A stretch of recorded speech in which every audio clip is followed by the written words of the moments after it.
Salem's history is famously tied to the 17th century witch trials, but in October 2017, a discovery at a local church revealed an anomaly that predates the town's folklore.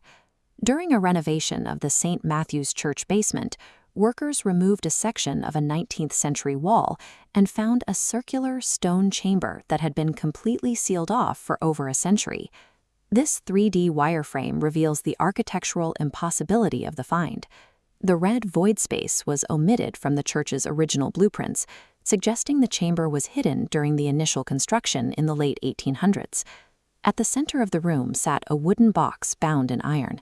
It bore a single disturbing mark, an elongated cross, distorted as if intentionally warped. The lack of records and the use of containment symbols point toward a specific purpose for this room. The architecture suggests the space functioned as a prison rather than a sanctuary for a holy relic. When the renovation team moved the box upstairs, the environmental conditions in the room changed instantly. The temperature dropped significantly the moment the artifact entered the new space. At 1:30 a.m., security footage captured a worker named Caleb walking toward the artifact. His movements are rigid and controlled, as if he is being physically steered toward the room. By morning, the crew found Caleb standing paralyzed in front of the box.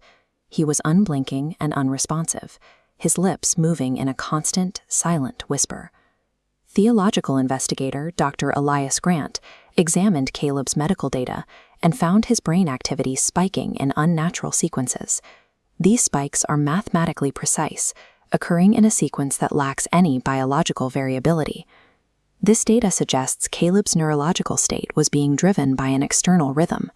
His condition appeared to be an active response to the box, not a standard medical collapse. Dr. Grant's research into the distorted cross led him to fragmented texts describing corrupted manifestations. These entities are theorized to mimic sacred presence, feeding on the belief of those observing them. When the team opened the box under controlled conditions, they found only a darkened, warped mirror. Its surface was slightly aged, and its glass seemed to bend light in the room unnaturally. The mirror's primary anomaly was physical. Movements in the glass were noticeably delayed, and within that delay, Grant spotted a figure in the reflection that did not exist in the actual room. As they observed the glass, the room filled with the sound of layered, whispering voices. They began reciting scripture, but with the meanings twisted to say, "He sees you, but not as you are." Over the next several hours, the reflections began to show events before they happened. By manipulating the observer's perception of time, the entity appeared to be gaining a firmer hold on the physical space. Grant concluded the object functioned as an observer-dependent parasite.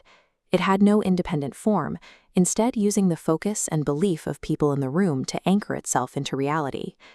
As Caleb's whispers became audible from his hospital bed, Grant made the decision to return the mirror to the basement. They rushed the artifact back to the hidden chamber as the activity in the church escalated. They resealed the box with forged iron.